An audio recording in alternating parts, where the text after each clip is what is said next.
Autoboxing. Java's JDK5 version comes with two important features: autoboxing and auto-unboxing. Autoboxing. Autoboxing is a process by which primitive type is automatically encapsulated or boxed into its equivalent type wrapper whenever an object of that type is needed. Here, there is no need to explicitly call the constructor of an object. Auto-unboxing. Auto-unboxing is a process by which the value of a boxed object is automatically extracted or unboxed from a type wrapper when its value is needed.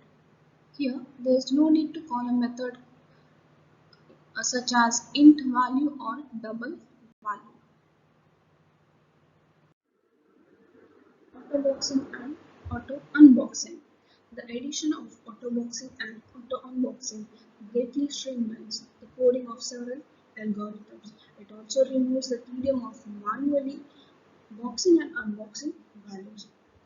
It also helps in preventing errors. Moreover, it is very important for generics which operate only on the objects. Autoboxing makes working with collections framework much easier.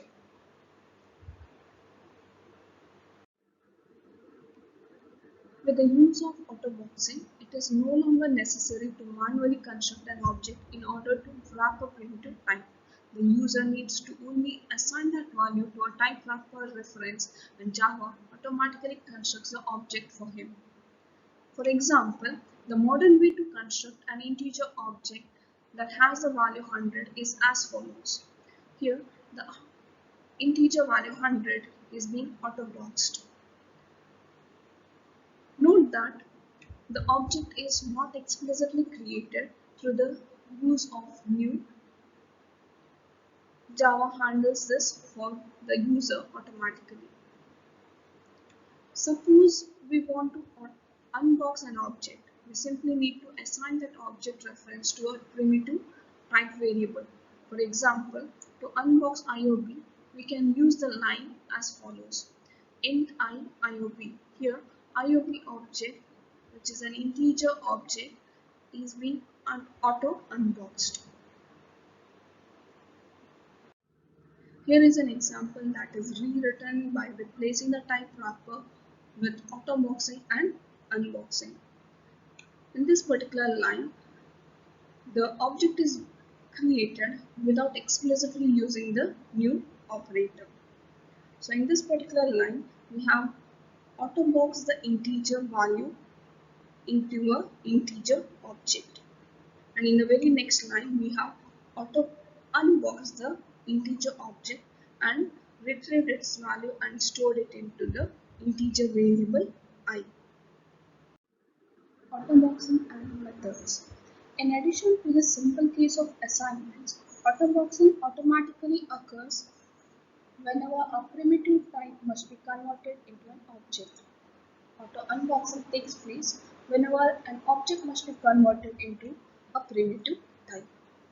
Thus, autoboxing or unboxing might occur whenever an argument is passed to a method or when a value is returned by a method. We'll see an example. Here is an example program. Now we'll see the working of this particular program. In the program, notice that the method yum specifies an integer parameter and returns an int result. Inside the main method, yum is passed and value 100. Because yum is expecting an integer, this value is automatically boxed. Then yum returns an int value. So here v is an integer value. So integer equivalent of x argument is being returned. So this causes v to be auto unboxed. So v will be auto unboxed over here. Next, this int value is assigned to IOB in the main method, which causes the integer return value to be auto boxed. Auto boxing, unboxing occurs in expressions. In general, autoboxing and unboxing takes place whenever a conversion into an object or from an object is required. This applies to expressions too. Within an expression, a numeric object is automatically unboxed.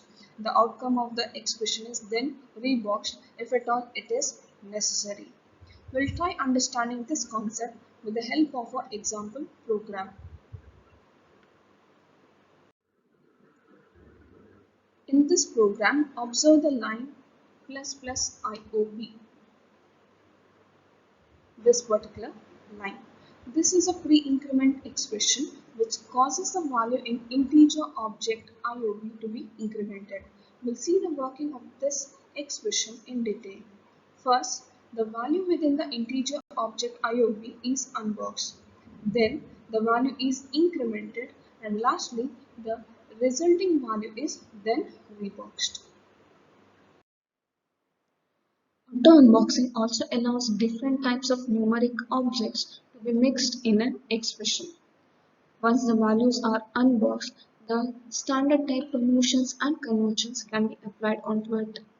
For example, here I have declared two objects, one of type integer and one of type double, and initialized it with values 100 and 98.6 respectively. That is, I have created an integer object IOB and assigned a value 100 to it.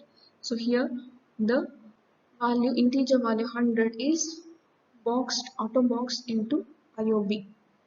Similarly, in the next statement, I have created a variable that is nothing but an object, double object DOB, and assigned 98.6 into it. So double value, this double value will be auto boxed into the double object DOB.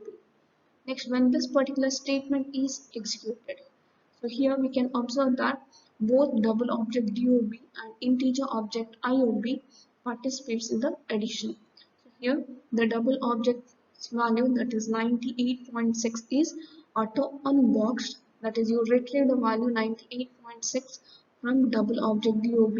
Similarly, we'll auto unbox the value that is held by integer object IOB, that is 100. So when you have auto unbox the values, you add it up. So what is the resultant value you'll be getting? It is nothing but 198.6, that is 198.6. So next what is done is the resultant value will be auto reboxed and stored into the double object DOB. Next, this print line statement will be again auto unboxing the resultant value and displaying it onto the screen.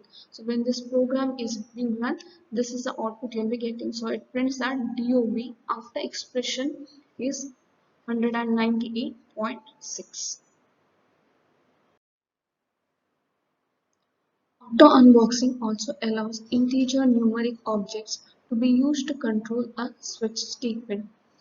Here is a code snippet. So in this particular code, I have created an integer object over here. So here I have created an integer object IOB and assigned a value 2 to it. So this is an integer value. So here auto boxing takes place. So 2 is initialized. So this is a primitive data type and it is now assigned to an integer object. That is auto boxing takes place. So next following statement is nothing but a switch statement. So first we have the switch expression. So when the switch expression is evaluated, IOB, which is nothing but the expression, is unboxed and the value that is stored in this integer object IOB is obtained. So here, when IOB is unboxed, its integer value is obtained. And this integer value, whatever you get after unboxing IOB, is later compared against each case labels that is within the switch block. And if at all any match is formed, then that particular case statement will be executed. Suppose the integer value that is retrieved from the integer object does not match any of the case labels, then if at all you have a default statement, then the default statement will be executed. Suppose it doesn't match any of the case labels and you do not have a default blocks, then it just leaves the switch block. Autoboxing and unboxing Boolean and character values. We know that the Java wrappers for Boolean and char are Boolean and character respectively. Autoboxing and unboxing applies to these wrappers too. For example, we'll take up a code fragment. So in this particular code fragment, the most important thing to be noticed in this program is auto unboxing of B inside a condition if conditional expression. So we have an if conditional expression over here. So we know that whenever we have a conditional expression that controls an if, it must evaluate to a value of type boolean. So when we have an if condition, so the condition must be evaluated first.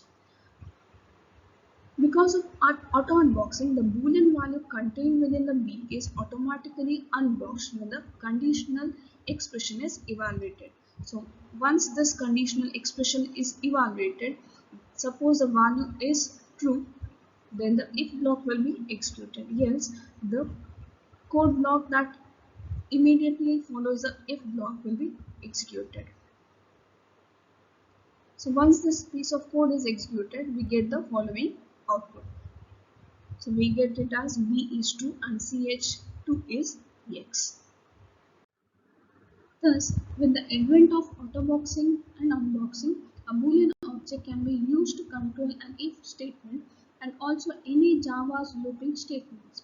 When a Boolean object is used as a conditional expression of a while, for, or a do-while loop, it is automatically unboxed into its Boolean equivalent, as shown in this particular example.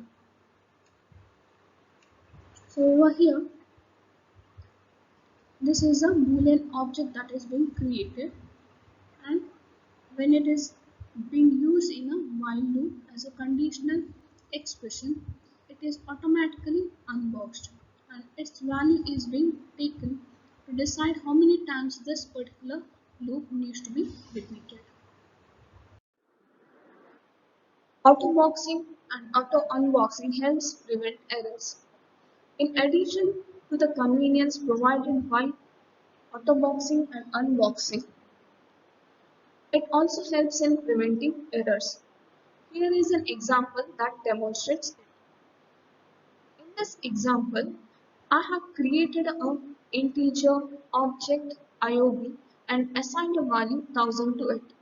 So here actually autoboxing takes place. That is, the value 1000 is autoboxed into integer object IOB.